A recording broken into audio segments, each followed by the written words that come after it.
Students, good morning. आपका अपना YouTube channel Shekhar sir में आपका स्वागत है।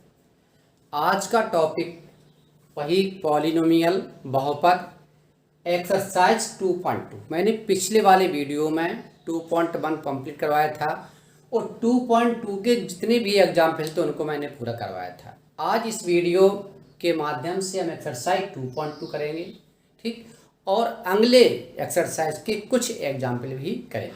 ओके, तो यहाँ देख रहे हो बेटा, यहाँ सवाल कह रहा है कि निम्न द्विघात बहुपद दिए हैं, यानी कि मुझे उनके शून्य ज्ञात करना है और शून्यकों और गुणांकों के बीच में संबंध स्थापित करना है, ठीक है ना। तो यहाँ पर पार्ट क्या दिए, हमारे पास 6 पार्ट दिए हैं।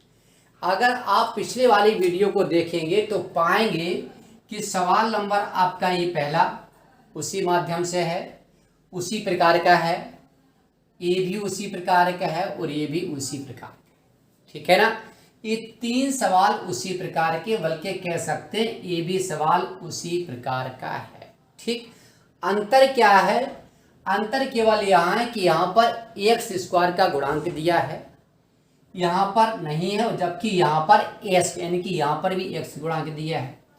लेकिन आप देखेंगे इस सवाल ये किस पद के रूप में, एस पद के रूप में है और जो हमारे एक्स पद के रूप में है, ठीक। एग्जाम्पल अगले में मैंने सवाल ये भी पूरा करवाया है, ठीक। ये टी के रूप में था, वो हमारा एक्स के रूप में था। तो एक ही प्रकार के सवाल हैं।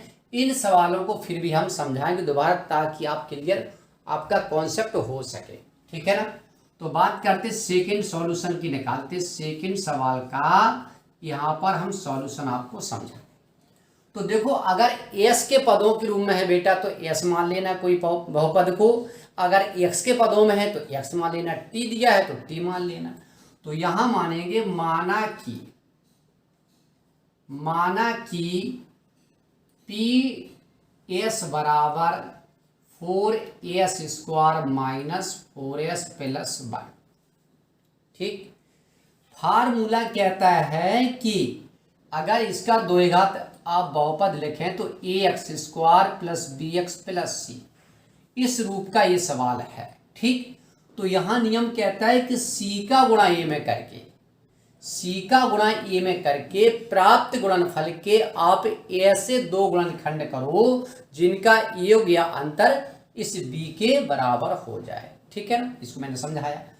तो 4 का गुणा 1 में, 1 का गुणा जब आप 4 में करेंगे तो कितना आ जाएगा आपका, आ जाएगा यहाँ पर 4 आ जाएगा।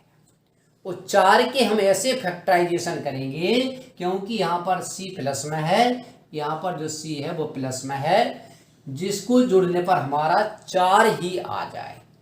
तो 4 का होगा 2 इंटू 2, यानी कि 2 इंटू 2 मतलब क्या होगा 4, और 2 में 2 जोड़ेंगे तो आपका 4 आ जाए।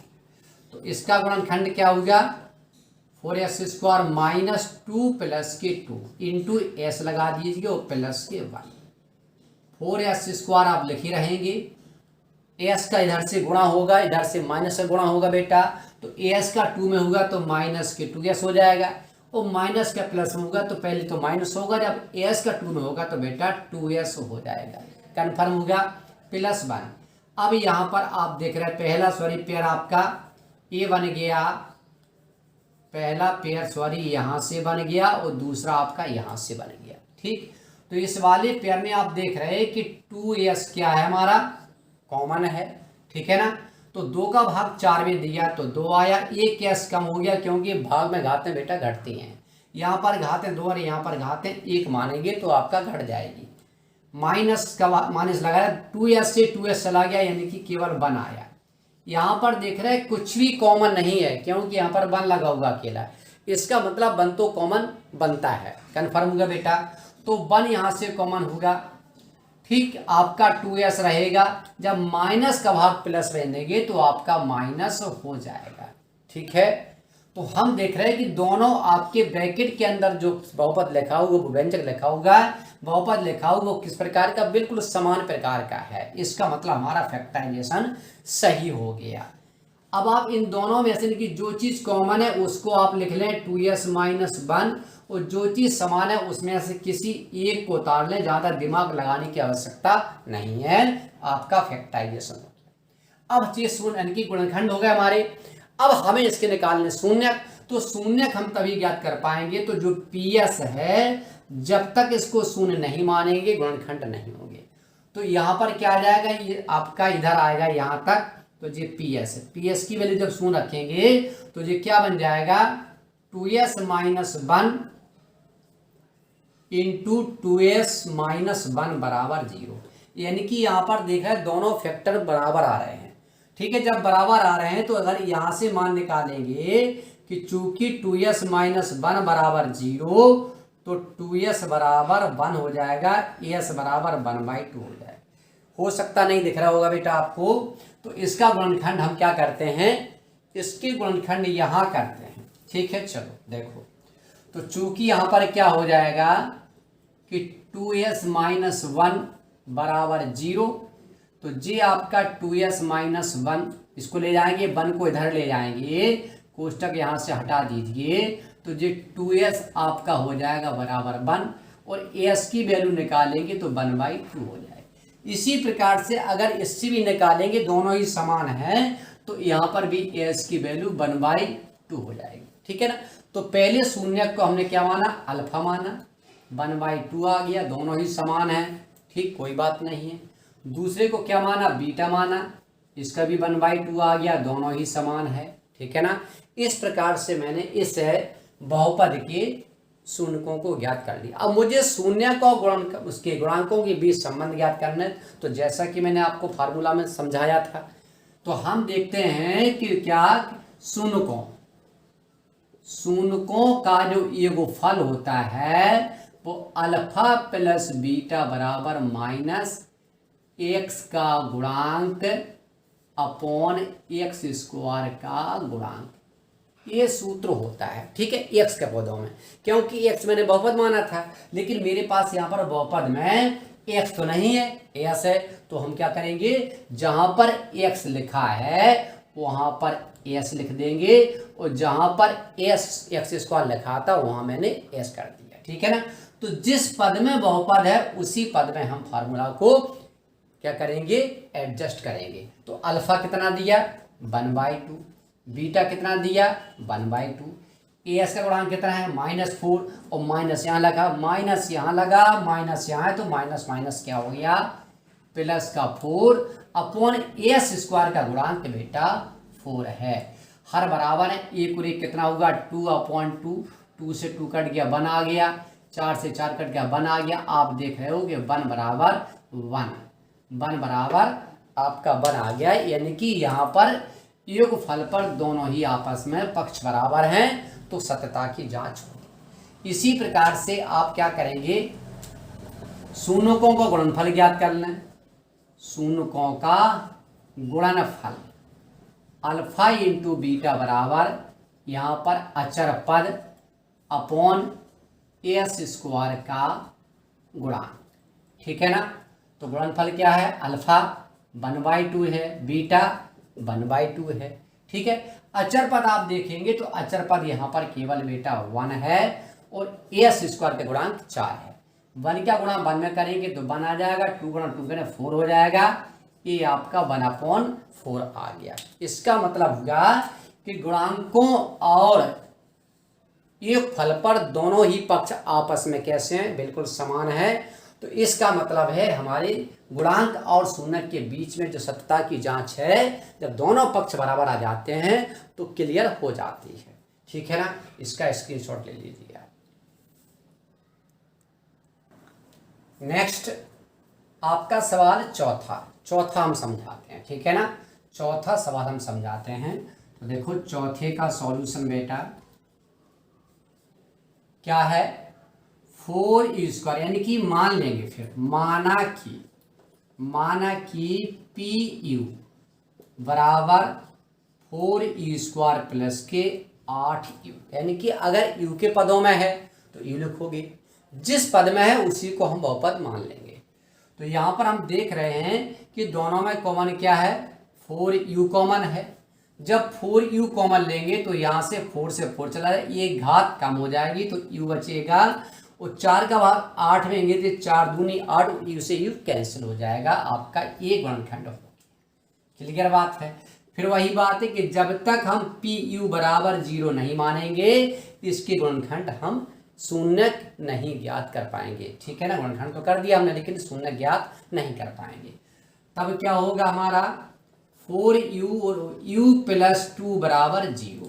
अब आप देख रहे हैं कि u प्लस 2 के जो गुणांक है वो यहाँ पर क्या 4u है, तो इसको करेंगे पहले हम क्या शून्य के बराबर, तो 4u बराबर आपका 0 हो जाएगा और u बराबर 0/4 हो जाएगा, और किसी भी संख्या का शून्य में भाग दिया जाए तो हमेशा शून्य ही रहता है।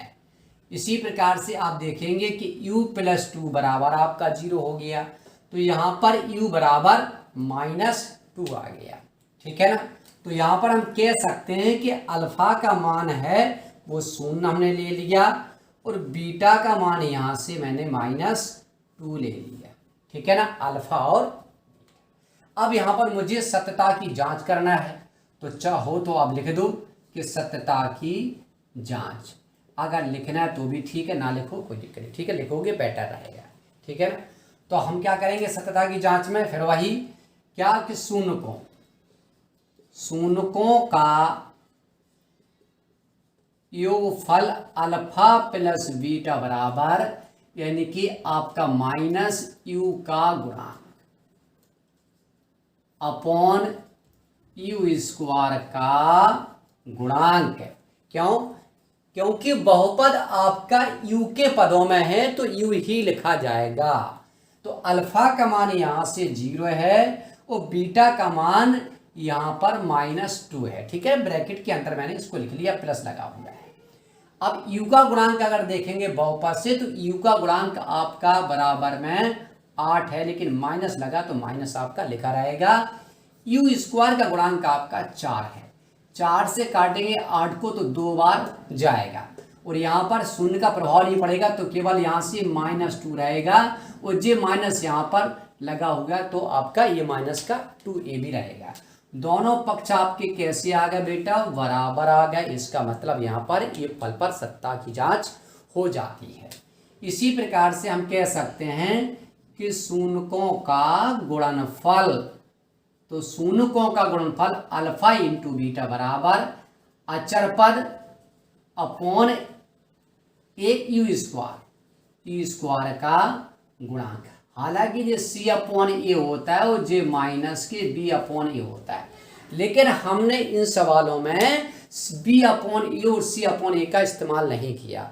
उसकी वजह मैंने क्या बताई थी, उसकी वजह मैंने ये बताई थी कि अगर हम b/a का यूज करेंगे तो मुझे द्विघात बहुपद ax² bx + c से पहले इसकी किसी की जिसको आप हल करोगे उसकी आप कंपेरिजन करोगे, तुलना करोगे, ABC का मान ज्ञात करोगे, तब आप b/a c/a लिख सकते हो। ठीक है ना, तो क्या जरूरी है, ठीक है बेटा, इसलिए आसान जब तरीका मिल रहा है तो आपको कठिन तरीका लगाने की आवश्यकता बिल्कुल ही नहीं है। ठीक है ना, तो अल्फा का मान क्या दिया आपका 0 दिया, बीटा का मान क्या दिया -2 दिया।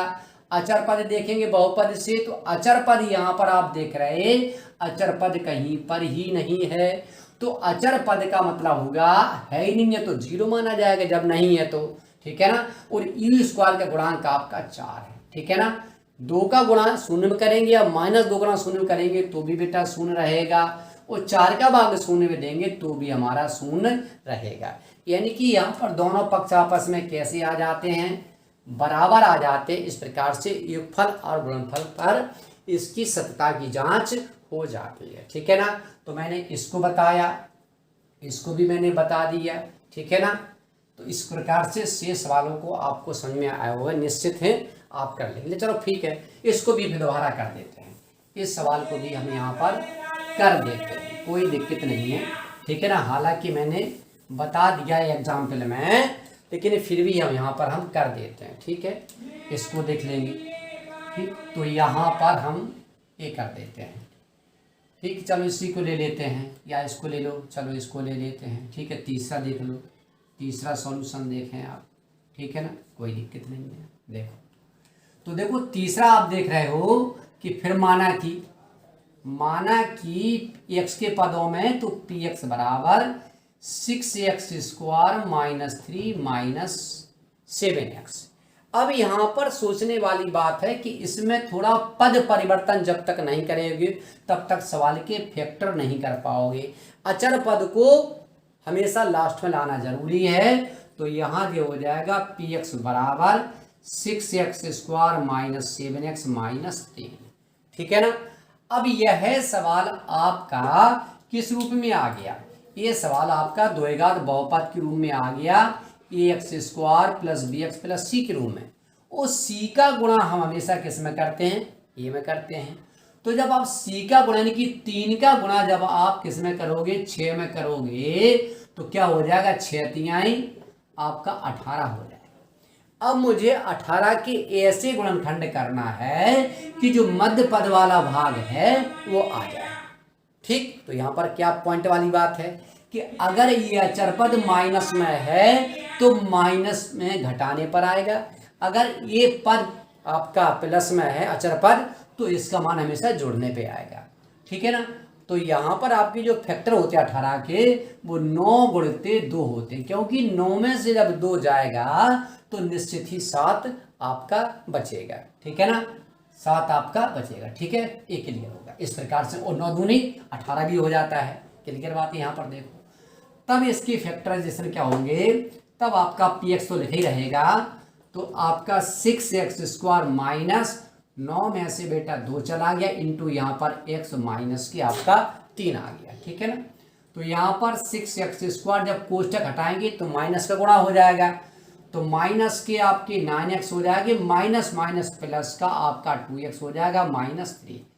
तो आपका यहाँ पर आपका फर्स्ट पेयर और सेकेंड पेयर 2 पेयर बन जाते हैं। यहां देख रहे हैं आप 6 और 9 का जो आपका कॉमन होगा, जो एचसीएफ होगा वो कितना होगा? 3 होगा, ठीक है ना। और x² x क्या होगा? x, इसका मतलब 3x हमारा कॉमन आ गया। तो संख्या गुणा संख्या, संख्या का भाग संख्या में और चर पद का भाग चर में देते हैं। तो 3 त्रों को आपका 9 आ गया, घात इसकी 1 है, 2 में से 3 1 घात गई तो x बची। 3 दूनी 6 रहेगा बेटा यहाँ, और 3 त्रों को यहाँ पर आपका 9 आ गया, x चला गया तो इतना आ गया। अब आप देख रहे हैं यहाँ पर कहीं कोई कॉमन ही नहीं है, तो कॉमन आपका 1 तो माना ही जाएगा, और 1 का भाग गुणा करेंगे या भाग में कोई प्रभाव नहीं पड़ता है। तो 2x माइनस 3 देखते हो दोनों पद कैसे हैं? समान हैं। तो जो चीज कॉमन है उसको एक कोष्टक में, और जो चीज समान है उसको एक कोष्टक में हम लिख लेते हैं, ठीक है ना। तो इस प्रकार से ये px की वैल्यू निकल के आ जाएगी, चूंकि px बराबर 0 मानना पड़ेगा, और जब तक 0 नहीं मानेंगे तो आपका गुणनखंड नहीं होंगे, ठीक है। जब गुणनखंड नहीं होंगे तो 0 ज्ञात नहीं कर पाएंगे आप, ठीक है ना। तो हम क्या करते हैं, यहाँ पर 0 मान लिया, तो इसलिए अगर 0 मान लेंगे, चलो यार यहाँ पर लगाते बेटा, सत्यता की जांच हम बाद में करेंगे, यहाँ सवाल इसको यहाँ लगा देते हैं पहले, ठीक। तो क्या लिए होगा कि 3x + 1 बराबर 0, यहाँ से मान निकालेंगे तो 3x बराबर -1, x बराबर -1/3 हो जाएगा। इसी प्रकार से इसको देखेंगे तो आपका 2x, चूँकि 2x माइनस के 3 बराबर 0, 2x बराबर माइनस इधर जाएगा, पक्षांतर होगा तो प्लस का 3 हो जाएगा।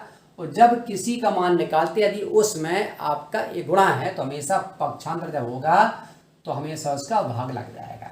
इस प्रकार से x की 2 वैल्यू निकल के आई। पहली वैल्यू को हमने पहले मान को क्या माना? अल्फा माना, तो -1/3 हो गया, ठीक है ना।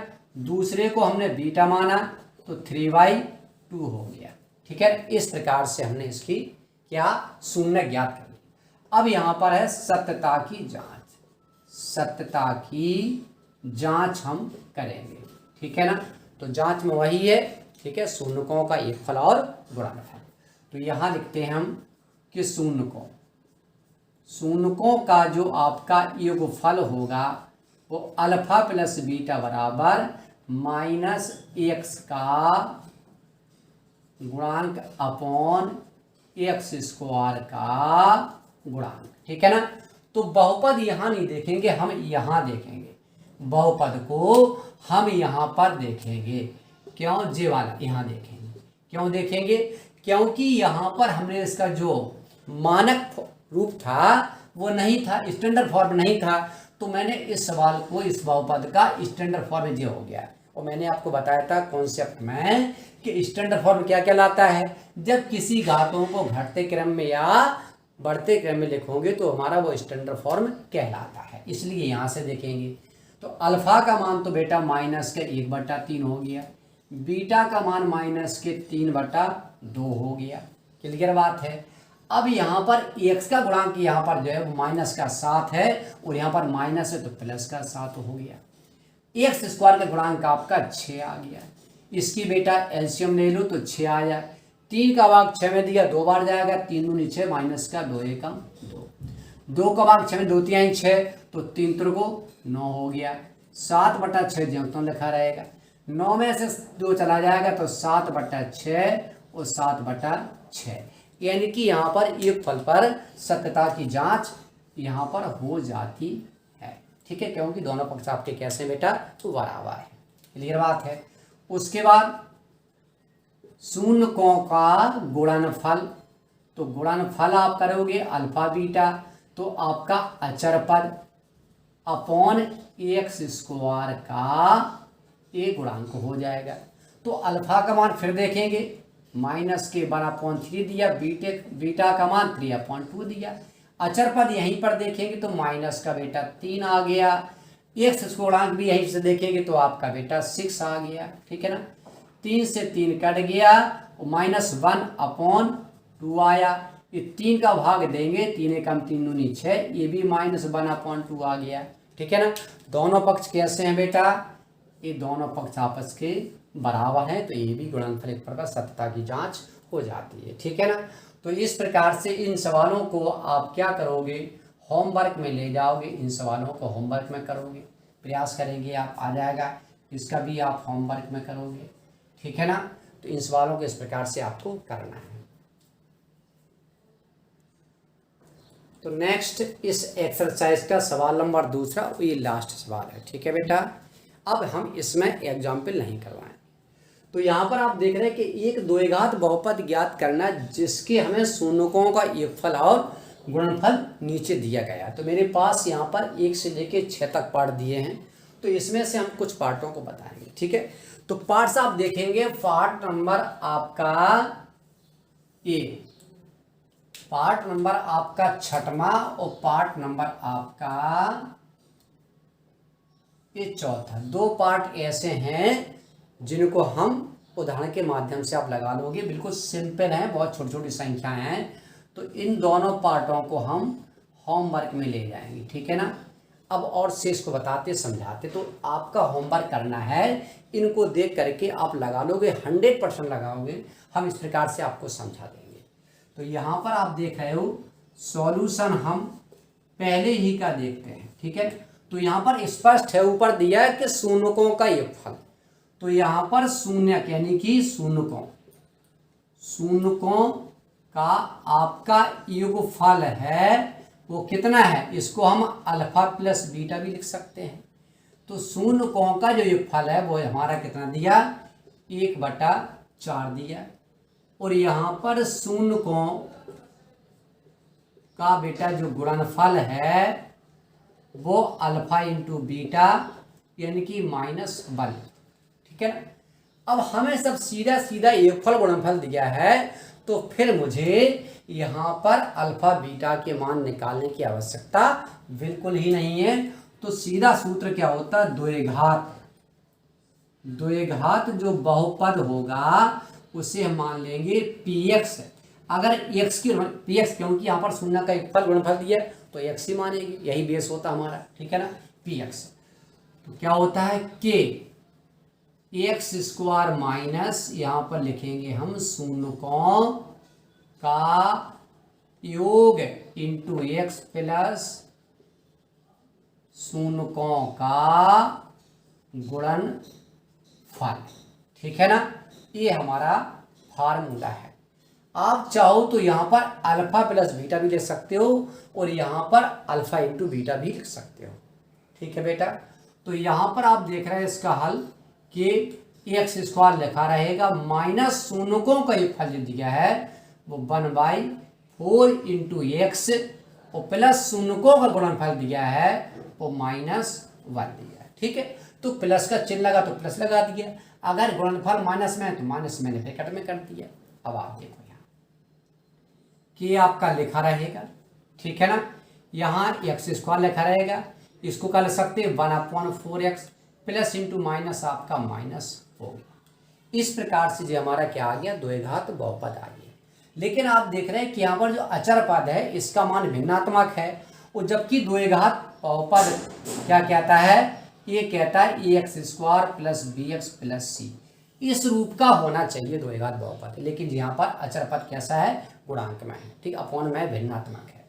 तो हम क्या करेंगे, यहाँ से 1/4 को कॉमन ले लेंगे, ठीक है ना, चाहे आप कॉमन ले लीजिए और चाहे आप एलसीएम ले लीजिए। बात को जरा समझो कि आप लिखे रहो, कॉमन का मतलब होता है अपॉन में 4 आ जाना है, इस बात को जरा समझना बेटा, ठीक है ना। तो चाहे तो कॉमन ले लो, चाहे पे यहाँ पर एलसीएम ले लो। तो यहाँ पर क्या होगा, यहाँ पर अपॉन हम 1 कर लेंगे, यहाँ पर अपॉन 1, ठीक है ना, क्योंकि इनकी मुझे हर बराबर करना है। तो ये का भाग बेटा 4 में देंगे, 4 बार चला जाएगा तो 4 इंटू एक्स स्क्वायर का होगा 4x² हो जाएगा। माइनस का 4 से 4 चला गया, 1 आया, 1 को गुणा 1 में करेंगे तो भी आपका केवल x रहेगा। 1 का भाग 4 में देंगे तो 4 आएगा, 4 एकम 4 माइनस का 4 हो गया। क्लियर बात है। अब यहाँ थोड़ा समझने की आवश्यकता है, अपॉन में 4 आ गया और मुझे यहाँ पर के है, तो हम क्या करेंगे, यहाँ पर मैंने आपको समझाया था के जो होता है वो कांस्टेंट होता है, अचर पद होता है। वो अचर पद का मतलब कोई ना कोई वास्तविक संख्या होती बेटा, ठीक है ना। तो अगर हम यहाँ पर के बराबर, चलो ऐसा करते हैं, इसको कैसे लिखते हैं और थोड़ा विस्तार से समझो, ठीक। तो यहाँ पर क्या आ गया आपका px है, तो बराबर क्या हो जाएगा k इंटू 1/4, इसको हम ऐसे लिख सकते हैं, ठीक है ना, अपॉन में है तो 1/4 भी कर सकते हैं। तो हमने कहा था यहाँ से या तो 1/4 कॉमन ले लो या आप एलसीएम लेकर आएगा तो अपॉन में, क्योंकि अपॉन में हर आपका 4 है तो 1/4 आएगा, तो 1/4 तो बचा क्या ब्रैकेट के अंदर हमारे पास 4x² माइनस का x और माइनस का 4 बचा, ठीक। अगर यहाँ पर हम कह रहे हैं कि अगर के आपका कांस्टेंट है, अचर पद, कोई भी वास्तविक संख्या ले सकते हैं, तो लेना कौन मुझे, जब कोई यहाँ पर गुणांक है तो हिसाब से लेंगे, अगर 4 लेंगे, 16 16 लेंगे, 10 लेंगे, अगर कुछ भी लेंगे तो हम 1 लेंगे, मैंने बताया था, ठीक है, एग्जाम्पल में। तो यहाँ पर 4 ले लेंगे, अगर 4 यहाँ पर रखेंगे तो 4 से 4 क्रॉस हो जाएगा ना, ठीक है ना। एक स्टेप और बढ़ा देते, जबकि बढ़ाने की आवश्यकता नहीं है, वो सवाल यहीं पर हो जाता, ठीक है। अगला हम डायरेक्ट कर देंगे, कैसे कि 4 इंटू 1/4, यहाँ पर आपका लिखा रहेगा 4x² माइनस x माइनस 4, 4 से 4 कट गया। इस प्रकार से जो बहुपद है px बराबर 4x² माइनस x माइनस 4 आपका आ गया। इस प्रकार से जी आपका बहुपद ज्ञात हो गया, ठीक है बेटा। तो 2 स्टेप मैंने ज़्यादा कर दिए, अब के अगले वाले एग्जाम्पल में हम 2 स्टेप कम ही कर देंगे, ठीक है। देखो जरा कैसे, तो ऐसा करते यहाँ पर इसको लिखा रहने दें, इसको भी लिखा रहने दीजिए और इसको आप बिगाड़ दीजिए, ठीक है ना। चलो हम बिगाड़ेंगे, आप क्यों बिगाड़ोगे ना, ठीक, सही बात। हाँ, तो यहाँ पर आप इसको ही देख लेते हैं, चलो रूट में लगा हो गया, इसको देखते हैं। सॉल्यूशन आपका कौन सा, ये सॉल्यूशन आपका हो गया सेकेंड पार्ट का हो, ठीक। तो शून्यों का एक फल बेटा आपका √2 दिया, उस शून्यों का गुणनफल आपका 1/√3 दिया, ठीक है। रख दीजिए फार्मूला में बेटा, सीधा सीधा हो जाएगा। तो ये हो जाएगा के x², उस शून्यों का एक फल बेटा √2 हो गया इंटू x, उस शून्य गुणनफल आपका 1/√3 हो गया, ठीक है ना। इस प्रकार से अब आप देखो यहाँ पर के लिखा रहेगा, अपॉन में चलो एक बार लिख लेते हैं, x² माइनस √2x और प्लस के 1/√3। फिर देखो भिन्नात्मक मान आपका √3 आ गया, ठीक है, √3 आ गया। तो हमने क्या किया, यहाँ से 1/√3 कॉमन ले लिया। बात को समझना, वही बात है कि या तो आप एलसीएम ले लो या फिर यहाँ √3 1/√3 कॉमन लेंगे तो 1 जब √3 कॉमन लेंगे और इसका भाग इसमें देंगे तो जो क्या हो जाए, क्योंकि यहाँ पर बेटा भिन्न है तो जब भिन्न का भाग इसमें लगेगा तो जो √3 आपका ऊपर पहुंच जाएगा तो x² हो जाएगा। ठीक है ना, समझ गए ना, नहीं आई समझ में? चलो हम एलसीएम ही ले लेते हैं। ठीक, इसी प्रकार से कहोगे सर जाने क्या कर दिया, बिठा दिया मुझे, √3 मैंने कॉमन लिया, सॉरी एलसीएम लिया, अपॉन 1 किया, अपॉन 1 इसका भाग 1 दिया तो √3 आएगा, यहाँ पर देखिए √3x आ गया। ठीक, x², 1 का भाग देंगे तो √3 अकेला रहेगा, √3 का √2 में करेंगे तो √3 × √2 आपका √6 हो जाएगा, क्योंकि यहाँ पर बेटा करणी समान है तो आपका √6x हो जाएगा, और √3 से √3 कट गया तो आपका जी 1 आ गया। क्लियर बात है? तो यहाँ पर आप देख रहे हो कि जो px आपका लिखा रहेगा, यहाँ नहीं करते, यहाँ कर देते हैं, यहाँ देख लो px आपका लिखा रहेगा बराबर अपॉन में आया, अप्लाई कर सकते हैं। तो अगर हम यहाँ पर k बराबर 1/√3 सॉरी k बराबर यदि √3 ले लेते हैं तो इस k से जो √3 लिखा यहाँ क्रॉस हो जाएगा, तो यहाँ पर हमने क्या लिया, k बराबर √3 ले लिया। ठीक है ना, √3 ले लिया और ये क्या लिखा रहा हमारा, √3x² माइनस के √6x और प्लस के 1 अपॉन के √3, तो √3 से √3 कैंसिल हो गया, मैंने सवाल को आसान कर दिया। तो यहाँ पर आप देख रहे हैं कि जो px आया वो केवल √3x² माइनस के √6x और प्लस के आपका 1 आ गया। इस प्रकार से आप देख रहे हो ये हमारा बहुपद मैंने ज्ञात कर लिया। ठीक है, तो मैंने इसको भी बता दिया, इसको भी बता दिया, ये तो कर ही लोगे आप, इसको और बता देते हैं, इसको जरा समझ लो। ठीक है बेटा, क्लियर है ना सब? फिर वही बात, इसको हम हटा देते हैं यहाँ से, ठीक है, और यहाँ से ये भी हटा देते हैं, तो आपका कौन सा भाग, 5वां भाग हो जाता है यहाँ 5। तो शून्यों का गुणा योगफल आपका दिया -1/4 दिया, और जो योगफल 1/4 दिया। ठीक है, रख दीजिए बेटा यहाँ पर। चलो कैसे देखो जरा, तो k आपका लिखा रहेगा, x² भी लिखा रहेगा, योगफल आपका दिया -के 1/4 × x, गुणनफल दिया 1/4। ठीक है बेटा, देखो तो यहाँ पर देखो k लिखा रहेगा, x², जब माइनस बना माइनस में करेंगे तो जो प्लस 1/4x हो जाएगा, और प्लस 1/4 आपका जब तो लिखा रहेगा। फिर वही बात कि k यहाँ लिखा रहेगा, और एलसीएम का लेंगे हम 4 लेंगे, अपन 1 करेंगे तो 1 चौको 4, यानी कि 4 × x², 4 से 4 कट गया, 1 बचा तो x आ गया, 4 से 4 कट गया, यहाँ पर 1 आ गया। ठीक है, अगर फिर वही k बराबर 4 ले लेते, क्योंकि 4 यहाँ पर है, तो जो एलसीएम है उसी को k की वैल्यू आपको पुटअप करना है बेटा, ये ध्यान रखने वाली बात है। अगर यहाँ ये इसलिए मैंने फार्मूला में k को कांस्टेंट माना था, वास्तविक संख्या माना था। ठीक है ना, क्योंकि हम इस 4 को कहाँ ले जाएंगे, अब हम इसको 4 को यदि समाप्त करने तो हम इसे शून्य मानना पड़ेगा, तो जो बहुपद ना हो करके फिर हमारा एक इक्वेशन बन जाएगा, एक समीकरण बन जाएगा, इस तरह डिफरेंस आ जाएगा, तो फिर आपको दिक्कत आ जाएगी। इसलिए तब क्या हो जाएगा यहाँ पर, तो ये आपका बेटा px जो हो गया वो बराबर क्या हो गया, k की वैल्यू मैंने क्या कर दी, 4 पुटअप कर दी, और ब्रैकेट के अंदर आपका लिखा 4x² प्लस के x प्लस 1/4 लिखा, और 4 से 4 आपका कट गया। इस प्रकार से जो बहुपद है वो हमारा 4x² प्लस का x प्लस 1 आपका बेटा आ गया, ये हमारा बहुपद। इस प्रकार से मैंने पूरी एक्सरसाइज को कंप्लीट करवा दिया। होमवर्क के रूम में देखा जाए तो कार्य से केवल आपका जे और जे सवाल और ये सवाल बचे हुए कर लेंगे। 3 सवालों को मैंने समझा दिया, तो निश्चित है आप अब समझ में आपको आ गया हो। ठीक है ना, तो आज का वीडियो इतना ही है, एक प्यारी सी मुस्कान के साथ। ठीक है ना बेटा, ठीक, इस वीडियो की समाप्ति करते हैं। तो यहाँ पर आपका छोटी सी प्यारी सी मुस्कान के साथ इस वीडियो की समाप्ति करते हैं। यदि वीडियो बेटा पसंद आया होगा तो लाइक करना, सब्सक्राइब करना मत भूलना। ठीक है ना, खूब मन लगा के पढ़िए, नोट्स बनाइए। थैंक्स।